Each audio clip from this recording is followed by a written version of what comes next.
It just might be the greatest sports franchise in the history of sports. A place where legends are made, and there's always something to talk about. Get ready to immerse yourself in pinstripes. Start spreading the news, hosted by Paul Semendinger and E.J. Fagan, a couple of doctors with a prescription for Yankee fever. And now, here's Dr. Paul Semendinger and Dr. E.J. Fagan. Get ready to start spreading the news. All right, my friends, welcome to the Dr. Sem Yankee Show and the Start Spreading the News Yankees podcast. These air on Saturday mornings at 7 a.m. and Monday evenings at 9 p.m. EJ and I do the Start Spreading the News podcast, and we really haven't done much of it this last year because I've been working, and I have just 500 million Monday night meetings, and that's just gotten in the way of us being able to do those shows. So we will be back doing those shows live, hopefully, once July rolls around. We keep delaying it, but the delay is always on my end because I'm just too busy. But I'll be retired again soon. By the way, I didn't do this last week. Let's make today a great day. How do you make your day great? It's simple. You look around the world and you notice the good, you take the good, you put it in your heart and you cherish it, and then you spread it forward. Sometimes people say, Dr. Sem, there is no good. I say there is. But if you can't find any good, then go out and create your own. Do something nice for somebody else. And then there's good. And then you can cherish it. And then you can give it away. Remember, when we give love, it comes back to us in greater amounts than we ever gave. Now, speaking of good, I have one of my dearest friends as our special guest. But I would be remiss if I didn't say that this show is brought to us by Artemisia Publishing, a fantastic publisher located in the United States of America. They publish a gazillion different books in a variety of different genres. And they, of course, have published numerous of my books, including the Motivational 365.2. If you think there's something you would like to do and you're afraid you can't do it, read that book. That will motivate you to do it. Roy White's From Compton to the Bronx, the wonderful The Least Among Them, my newest Yankee book, The Greatest New York Yankees by Uniform Number.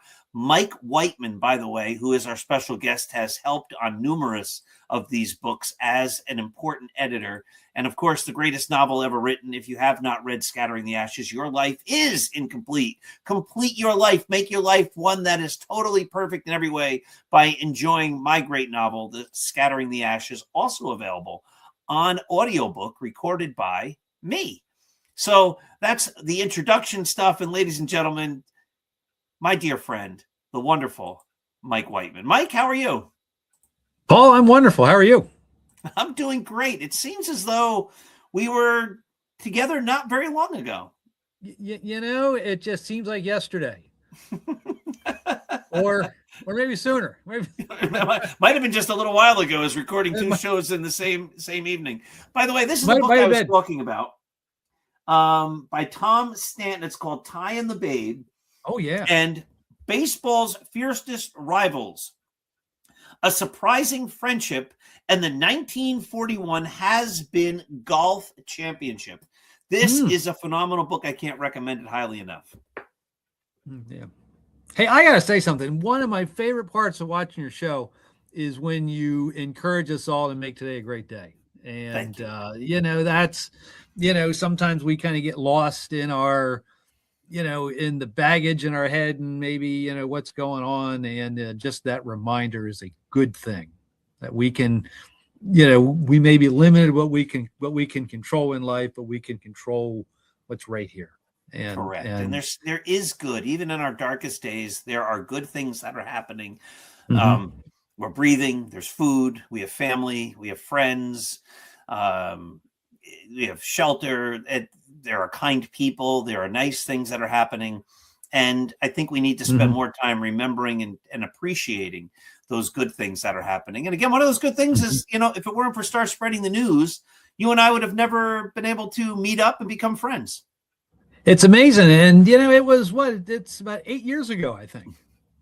It was right before Aaron Boone was hired. Because I remember that was one of the first things that I wrote about. I think that there were two things I wrote about. And Giancarlo Stanton and Aaron Boone.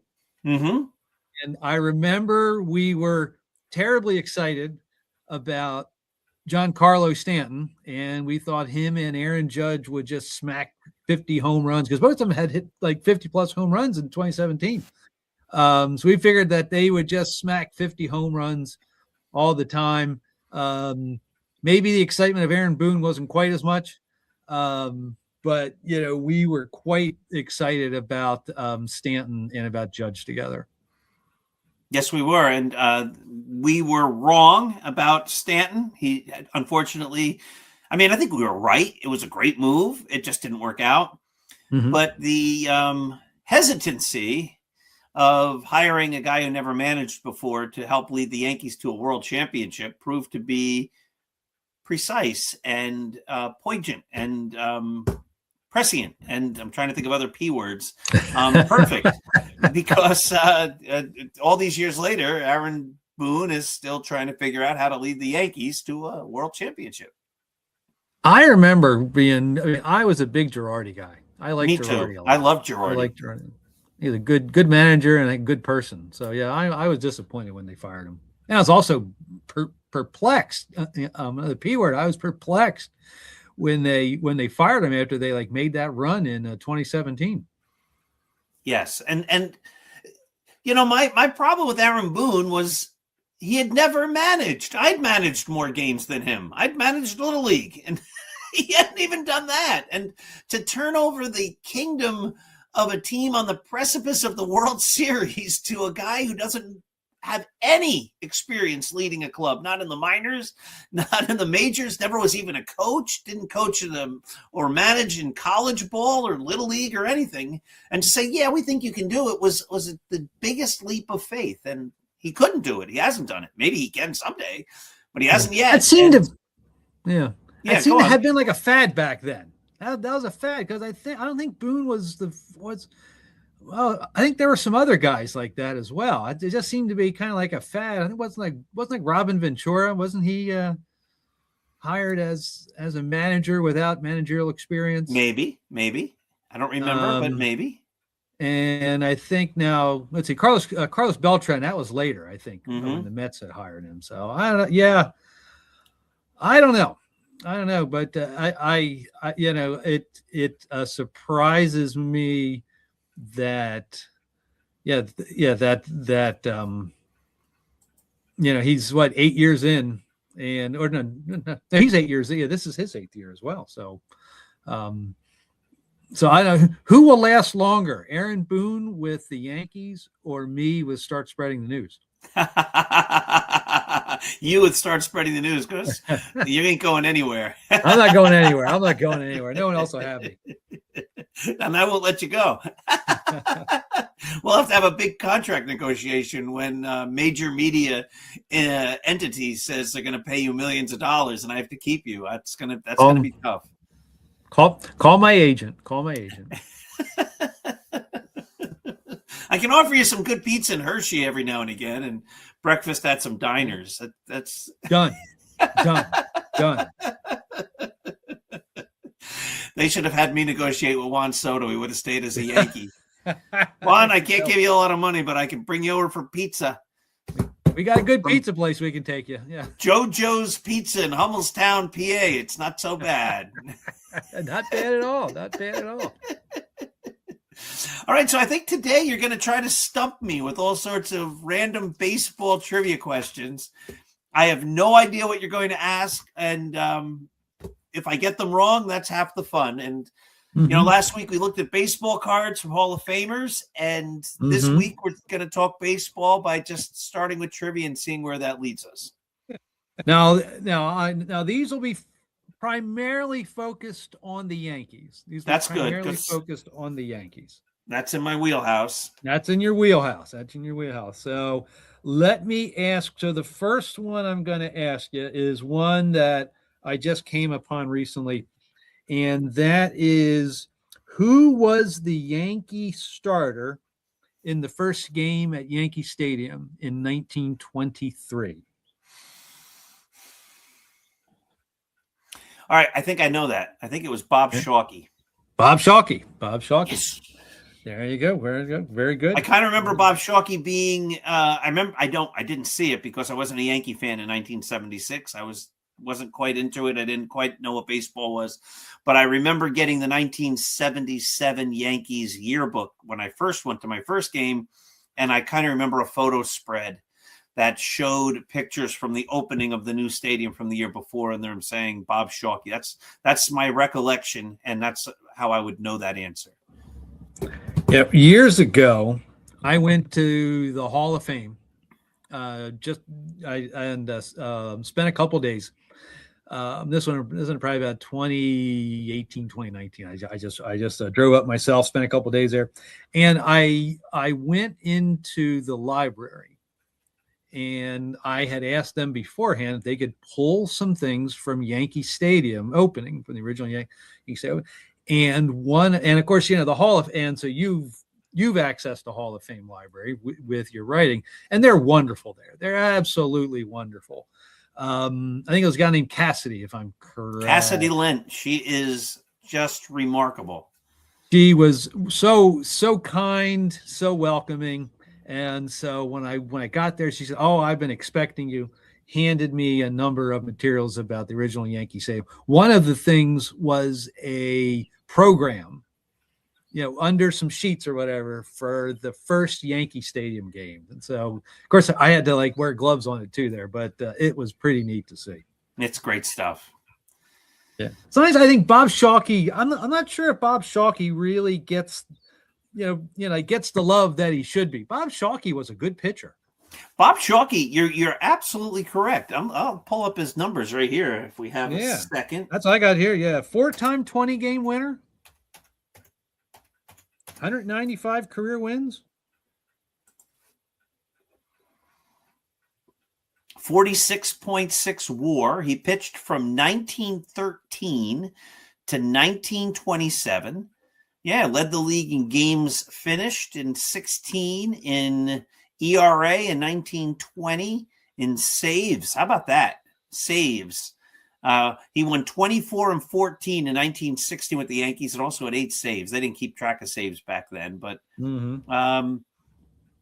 he had a 7 WAR season in 22. He had an 8 WAR season in 1920, a 6.9 WAR season in 1916.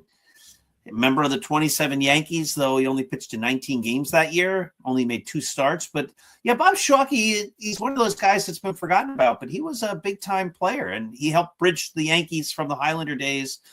Was he ever a Highlander? No, from the early Yankee days. He became a Yankee in 1915, but he bridged the gap from when they were just an also-ran to when they were great.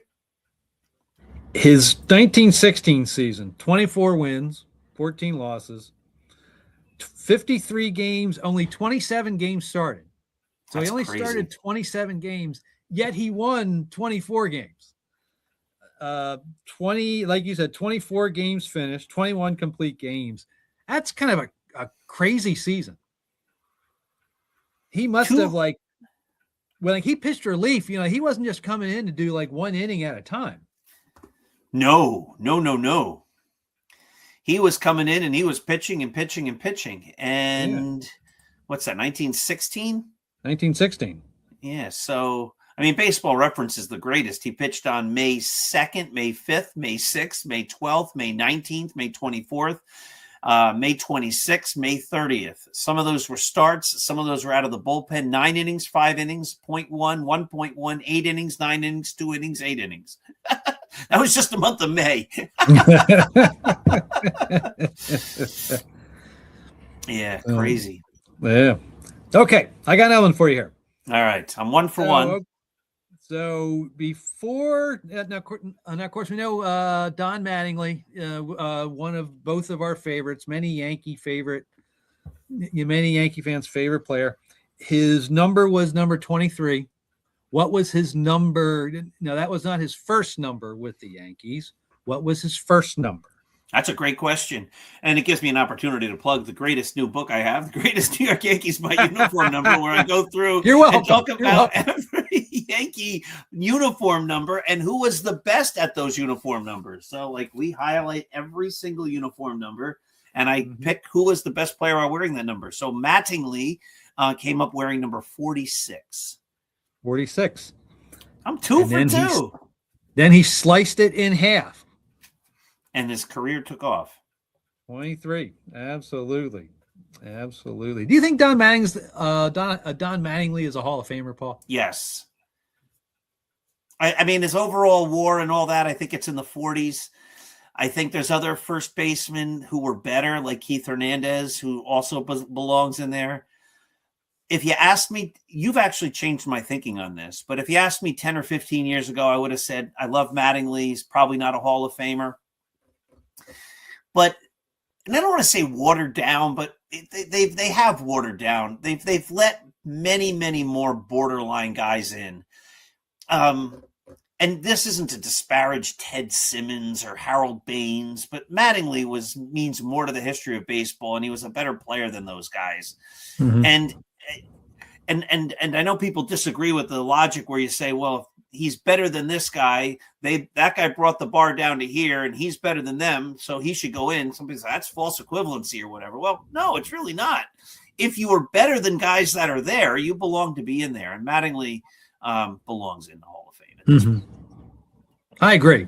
I agree, and I lean maybe a little further on the fame piece of it as well. And I think, I mean, like you can't just be famous and not be and be like a zero player. So I wouldn't go that far, but a guy like Mattingly, I think if you just look at the pure stats, he might come up a little shy or else maybe borderline.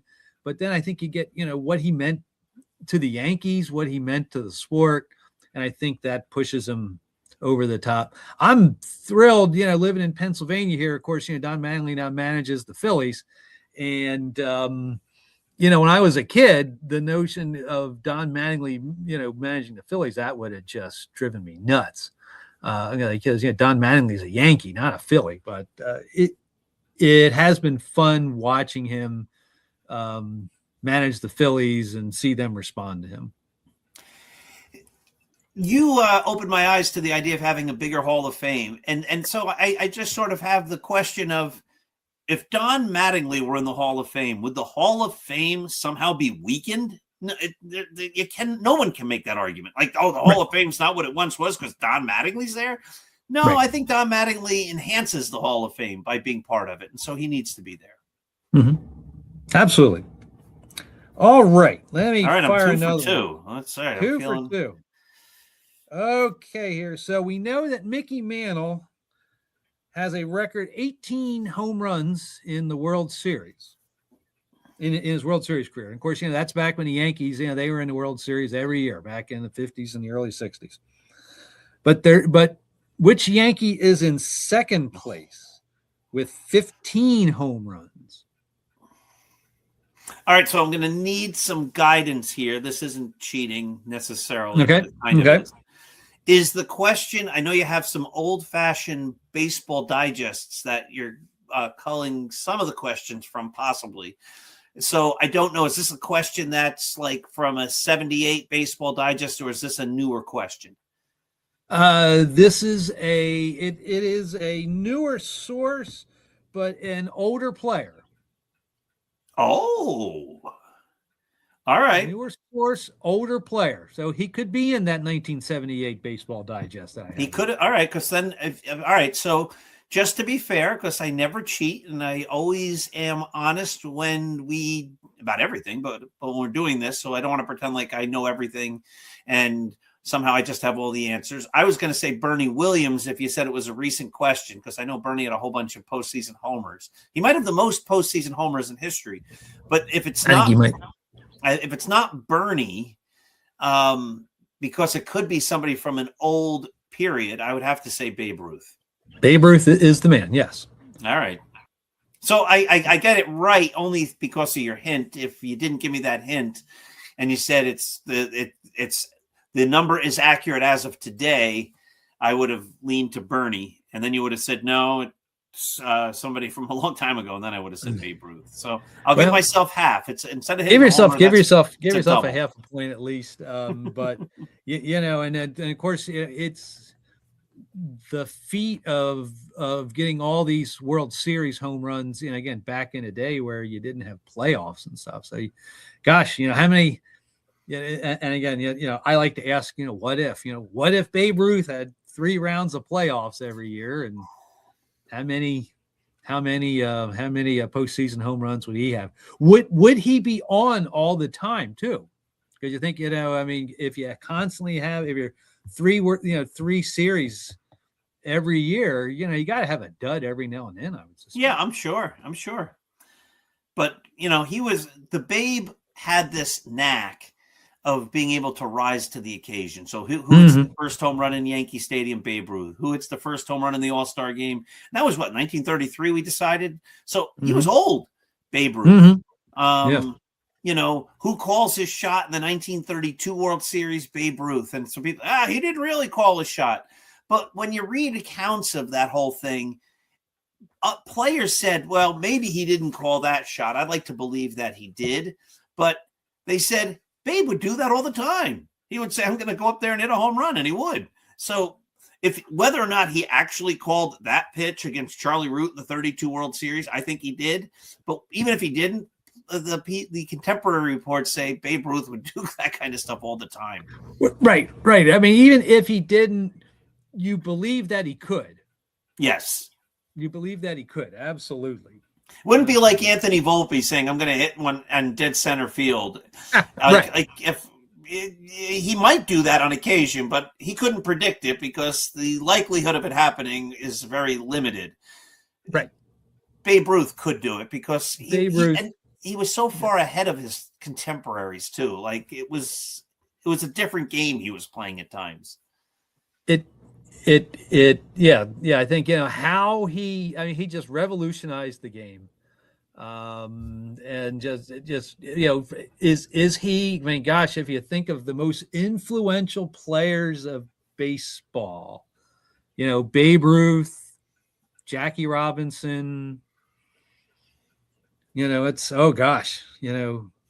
Mount Rushmore of great baseball influence. Babe Ruth, Jackie Robinson, Willie Mays. That we should do a show on that sometime. That's a great one because I the first 2 are simple. Mm-hmm. You could argue George Wright, the Cincinnati Reds makes professional baseball, makes it something that people care about. Mm-hmm. If you want to talk about influence on the game, nobody remembers him, but I don't know if there would be professional baseball without George Wright. Right. And then, like when you argue Willie Mays, is Willie bigger than Mickey Mantle? Is bigger than Mickey Mantle, or is he bigger than like Stan Musial? Or Ted Williams, or Hank Aaron? Ted Williams might make a case for himself. Because not only was he a legendary baseball player, and toss in his military career, and toss in there's that air about him that he's bigger than life. So you might be able to make a little case for Williams perhaps. times. But yeah, it's hard. I'm trying to think of any pitchers. I don't know there's any pitchers, Cy Young, of course, but I don't know, obviously didn't have the effect that, say Ruth and like Jackie Robinson had.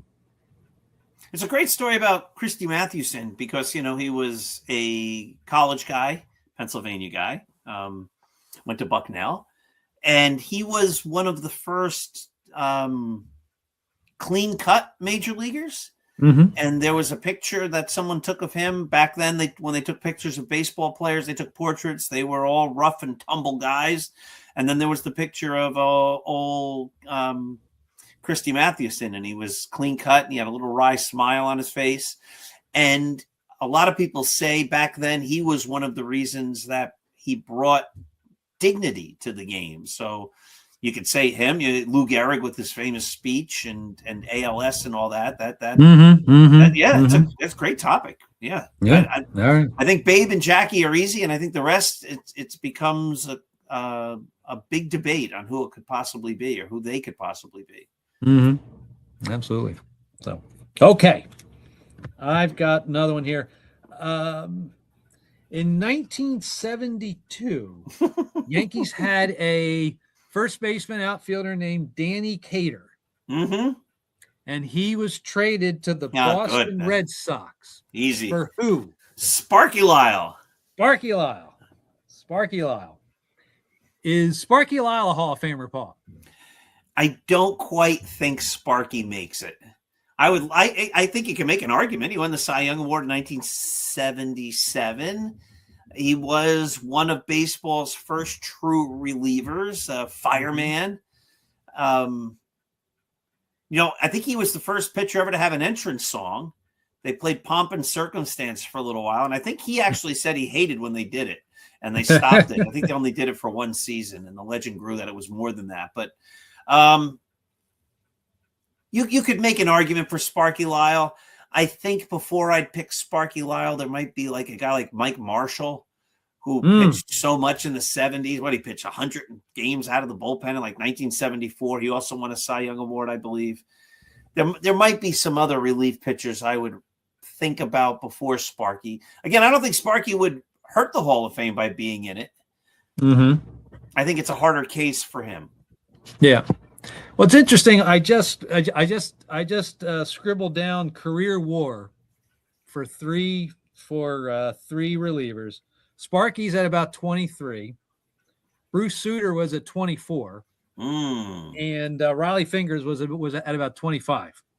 Now, WAR's not everything. Not everything, and especially as a relief pitcher, like Sparky averaged 1.5 WAR per year, which you think, well, gosh, that's not Hall of Fame. But as a relief pitcher whose contribution is coming in and pitching, back then, 2 or 3 innings to close out a game, you're not going to really accumulate a lot of WAR. But I was just reading something about Sparky, and had just taken a look at his career, and I think you're right. I think he falls maybe just a bit shy, but maybe not as shy as as we think. And of course, he doesn't have those gaudy save stats, because he pitched in the 70s and the early 80s. Right. Bruce Sutter is a borderline guy. I remember he got in before Goose Gossage, and I was annoyed with that because I think Gossage was a much more dominant, influential reliever. But they gave Bruce Sutter because supposedly he invented the cut fastball or whatever it was, or the forkball or something. And it just seemed like, really? I don't know. Bruce Sutter quite rose to that occasion. I speak no ill of Bruce Sutter because he's a local guy. Oh, nice. He's a local Lancaster County guy. So, well, maybe he'll be at the auction when we go. So, yes, I say we speak no ill of Bruce Sutter. Bruce Sutter, Gene Garber, Tommy Herr, local guys. But nice. Tommy Herr, yeah, second baseman on the St. Louis Cardinals there in the 80s. Yeah, real good second baseman. Baseman. Okay. We all know about the flip in 2001 Yankees against the then Oakland Athletics. I think Terrence Long smacks a ball into the right field corner, and the errant throw that is scooped up by Jeter flipped, looking like an option quarterback from college football to Posada, tags out. I think was it a Jeremy Giambi, I think. Who made the errant throw from right field? Shane Spencer. Shane Spencer. You got Yes. it. You oh, got it. Boy, I'm hot today. You are hot today. Wow. This is great. I'm feeling like I'm very smart.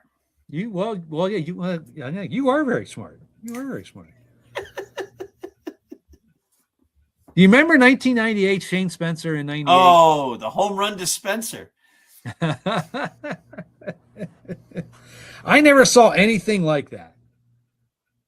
Oh, yeah, we did. Kevin Moss was similar to that, but in 1990. Okay, yeah.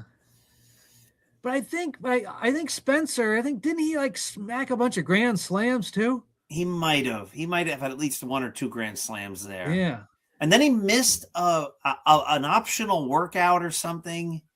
Maybe it was in 2000 against the Mets as the Yankees were preparing. I forget. There was some type of controversy. He didn't go to a practice, an optional playoff practice, or before the World Series, and people were annoyed.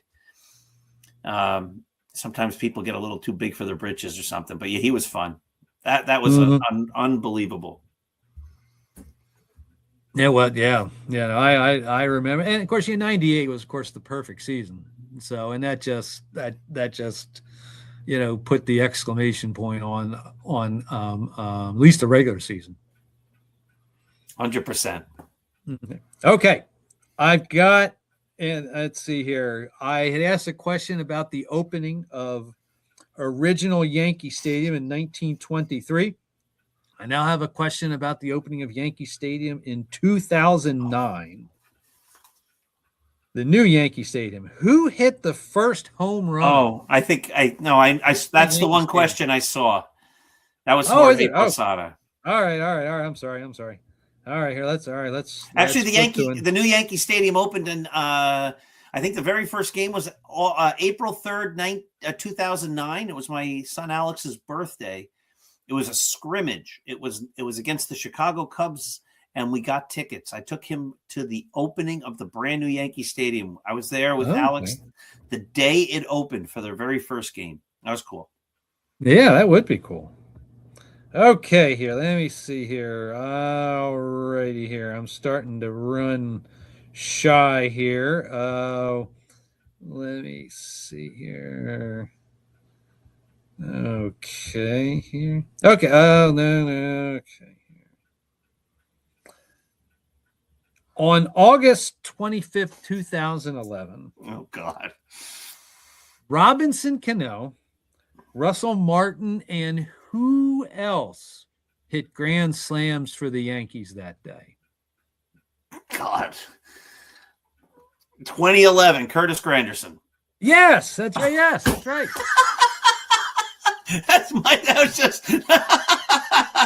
That was nothing more than a guess, a shot in the dark. That was just somehow you're playing basketball and you take the ball at the end of the gym period and you throw it in the air and it just happens to go in the net.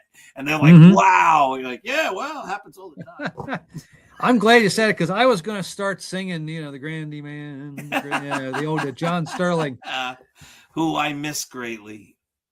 Oh my gosh, he was so much fun. It was so much fun. Again, I don't want to besmirch the current Yankee announcers. They're professionals. They do their job.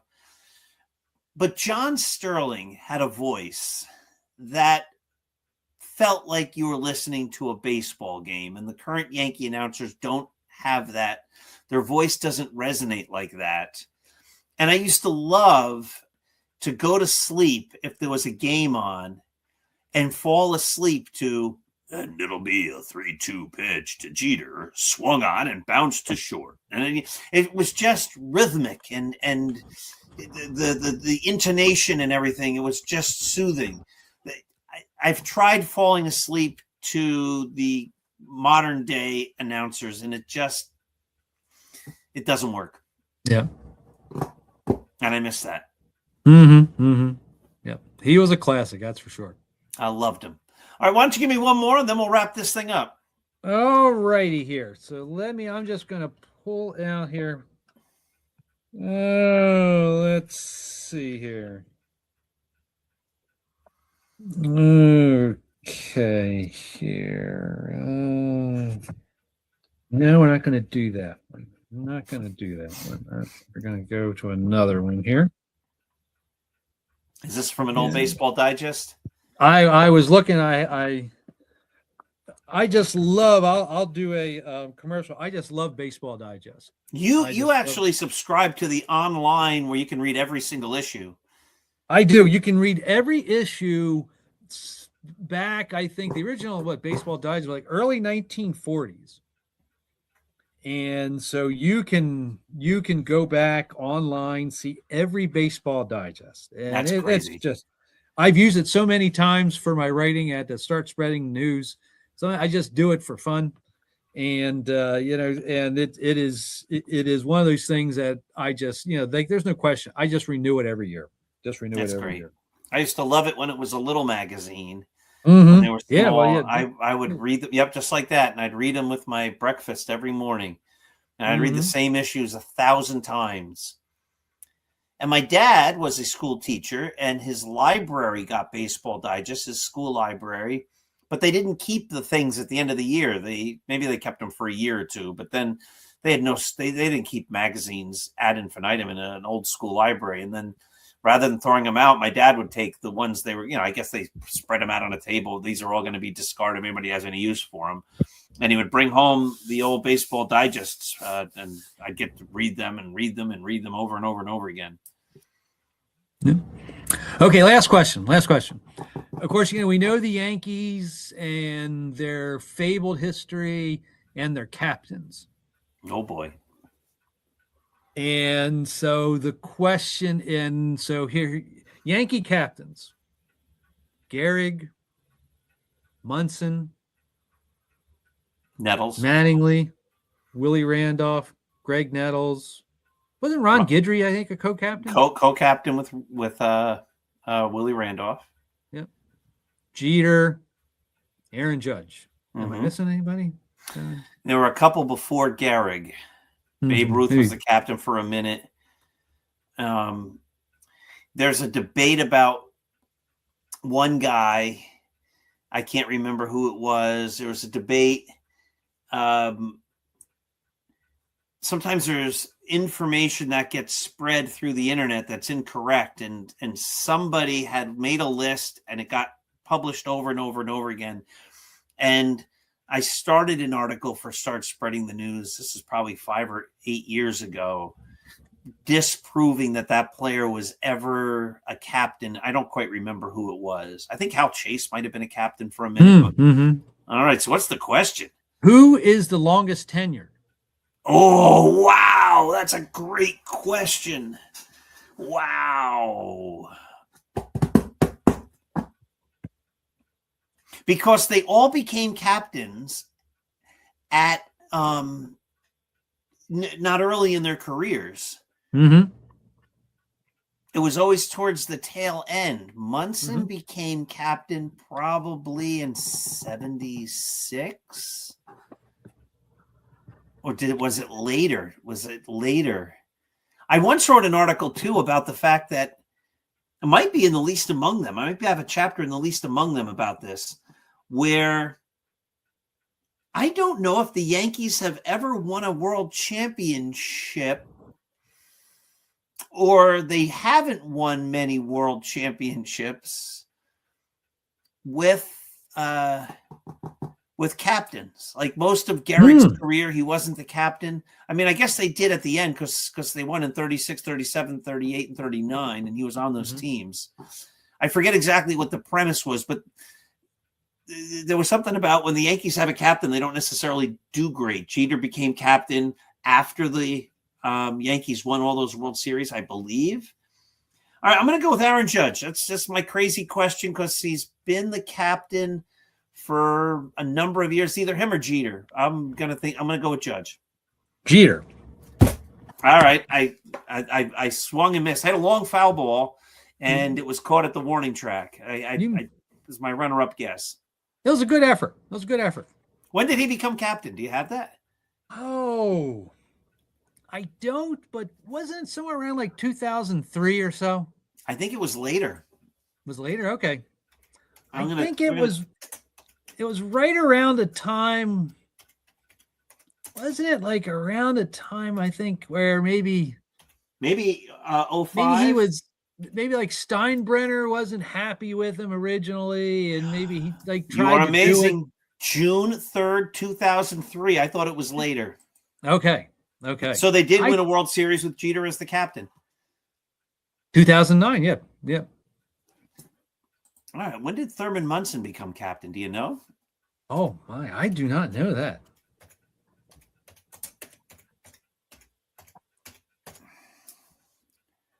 April 17th, 1976. Okay.